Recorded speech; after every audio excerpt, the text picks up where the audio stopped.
Assalamualaikum warahmatullahi wabarakatuh. Perkenalkan, nama saya Sinta Kristina. Saya dari kelas KAI 4A. Nah, di sini saya membuat video dengan tujuan untuk menjawab pertanyaan UAS Masail Fikih Al-Haditsah. Yang pertama yaitu fenomena pernikahan berbeda agama adalah hal yang mudah terjadi di Indonesia. Hanya dengan dalih saling mencintai dan takut terjerumus dalam perzinahan, akhirnya mereka memutuskan untuk menjalin kasih dengan melangsungkan pernikahan walaupun tidak resmi, melalui lembaga tertentu, bukan melalui kantor urusan agama, di bawah nama Kementerian Agama sesuai dengan peraturan perundangan yang berlaku.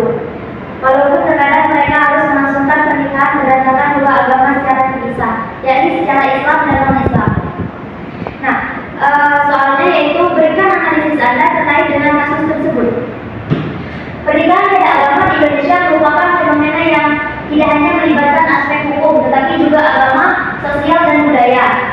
Meskipun undang-undang perkawinan memberikan kerangka hukum yang ketat, praktik di lapangan menunjukkan bahwa pasangan yang mencari jalan alternatif untuk mewujudkan cinta mereka. Tantangan utama yang dihadapi oleh pasangan beda agama meliputi legitimasi pernikahan, penerimaan sosial, dan keselarasan dengan ajaran agama. Nah, maksudnya di sini yaitu pernikahan beda agama ini dilakukan dengan tujuan mereka itu saling mencintai, tidak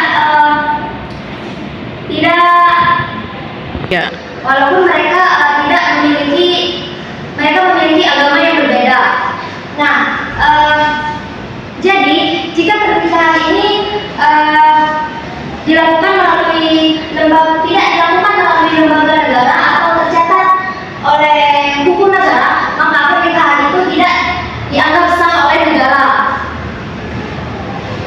Kemudian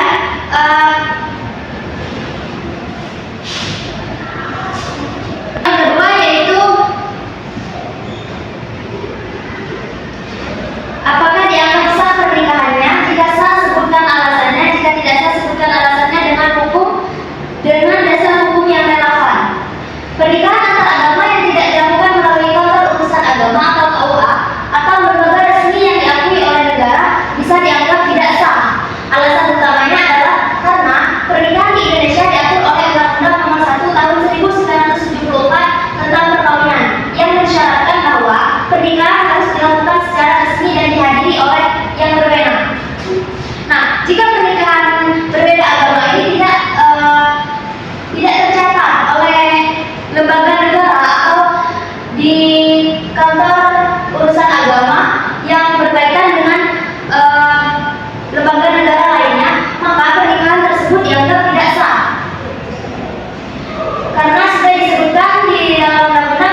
Yang kedua, soal yang kedua yaitu Islam membolehkan poligami dengan jumlah wanita yang terbatas dan tidak mengharuskan umatnya melaksanakan monogami mutlak dalam artian seorang laki-lakinya boleh beristri seorang saja dalam keadaan dan situasi apapun.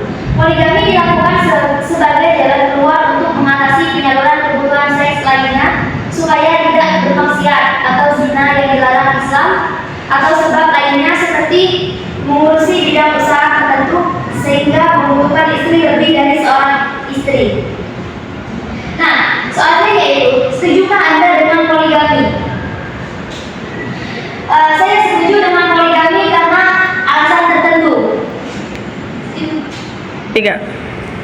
Saya setuju dengan poligami karena ada beberapa alasan. Yang pertama yaitu poligami dibolehkan dalam Islam sebagai solusi bagi beberapa masalah sosial dan personal. Nah, di sini seperti yang di dalam Al-Quran pada surah An-Nisa ayat 3. Kemudian yang kedua, seorang pria mungkin memiliki alasan kesehatan atau ekonomi yang kuat untuk berpoligami.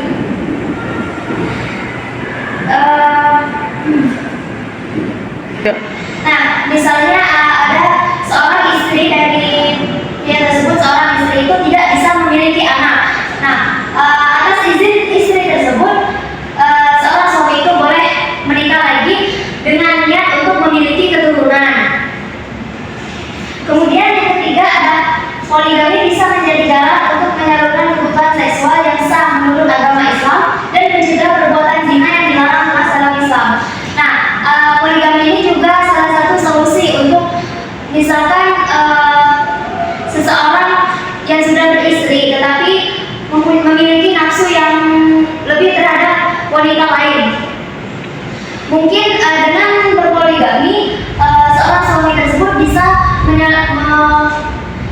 menyalurkan kebutuhan seksualnya terhadap wanita yang lain, tidak melakukan di luar ajaran Islam seperti perbuatan zina.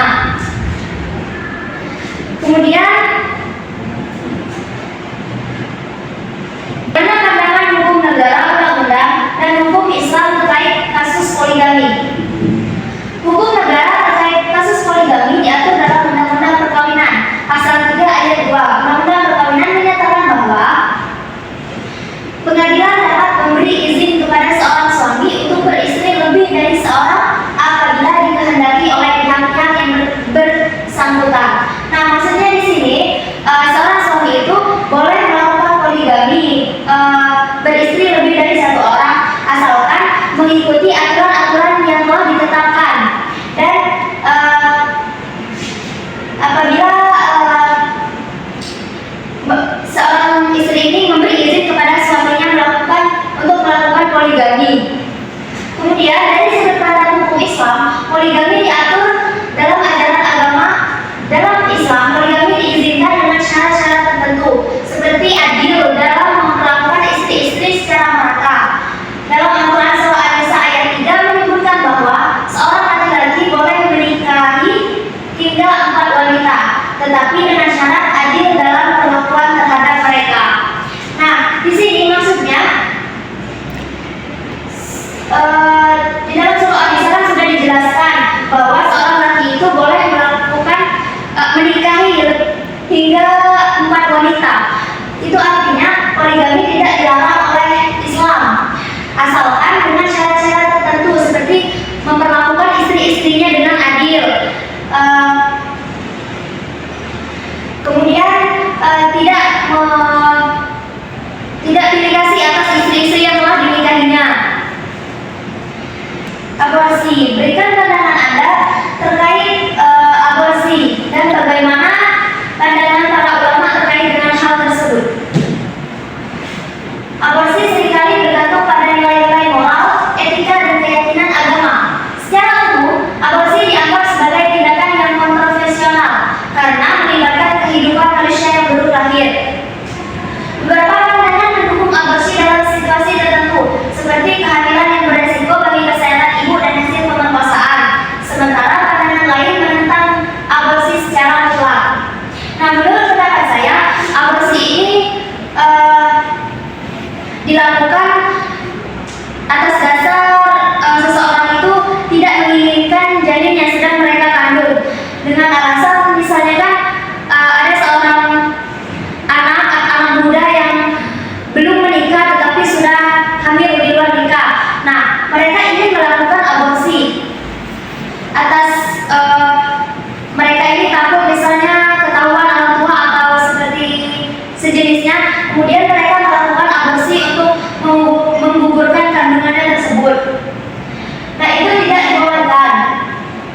tersebut dideteksi cacat atau sebagainya, atau mungkin dapat dengan cacatnya janin tersebut dapat membahayakan nyawa ibunya, itu dapat dilakukan aborsi. Kemudian aborsi dengan alasan terindikasi bahwa anak yang lahir nanti cacat boleh atau haram. Nah, di sini karena alasan nuzul. Dalam Islam, aborsi karena alasan nuzul seperti resiko kematian ibu atau jika janin cacat dapat diizinkan. Maksudnya di sini dalam melakukan aborsi kita harus mempertimbangkan terlebih dahulu apa mungkin suatu tindakan tersebut dapat membahayakan nyawa ibunya atau anaknya. Nah, aborsi itu dapat dilakukan. Jika janin cacat dapat diizinkan melakukan aborsi. Misalnya kan seorang ibu sudah hamil, nah kemudian sudah terdeteksi atau terindikasi bahwa janinnya tersebut cacat, maka dapat diperbolehkan melakukan aborsi dengan alasan janin tersebut sudah maksudnya cacat dalam hal jika dilahirkan ke dunia maka tidak akan bisa disembuhkan atau lainnya. Kemudian prinsip kesehatan dan kehidupan. Pandangan terhadap aborsi karena indikasi cacat pada janin dalam Islam seringkali terkait dengan prinsip menjaga kesehatan dan nyawa ibu. Nah, di sini aborsi karena indikasi cacat pada janin dapat dilakukan karena ingin menjaga kesehatan ibunya. Maksudnya kan misalnya jika tidak digugurkan kandungan tersebut dapat membahayakan nyawa ibunya. Nah, di sini kemudian solusi terbaik dari tindakan aborsi. Yang pertama yaitu pencegahan kehamilan tidak diinginkan. Maksudnya di sini pencegahan kehamilan tidak diinginkan. Sudah jelas, maksudnya misalnya ada ada sepasang kekasih yang belum menikah tetapi sudah melakukan hal yang tidak senonoh sehingga membuat menjadi hamil. Nah, itulah salah satu tindakan yang akan dilakukan oleh sepasang kekasih tersebut untuk menggugurkan kandungannya. Nah, dengan cara mencegah kehamilan yang tidak diinginkan dapat mencegah aborsi tersebut. Kemudian dukungan dan pemahaman. Maksudnya di sini yaitu sebagai orang tua atau teman-teman dari orang misalnya yang melakukan hal yang tidak senonoh kemudian dapat menyebabkan kehamilan. Nah, kita sebagai sesama manusia memberikan dukungan dan pemahaman kepada seseorang yang ingin melakukan tindakan aborsi tersebut bahwa tindakan aborsi itu tidak baik atau dilarang. Nah, kemudian konseling dan bimbingan.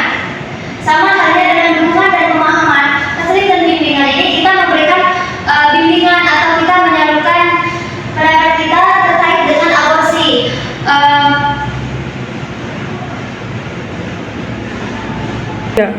Nah, jadi konseling dan bimbingan ini yaitu membantu individu atau konsekuensi seperti fisik mereka, mental mereka untuk lebih mengerti akan tindakan aborsi itu tidak diperbolehkan.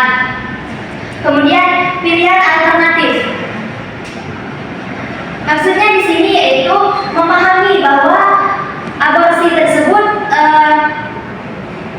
bukanlah satu-satunya cara untuk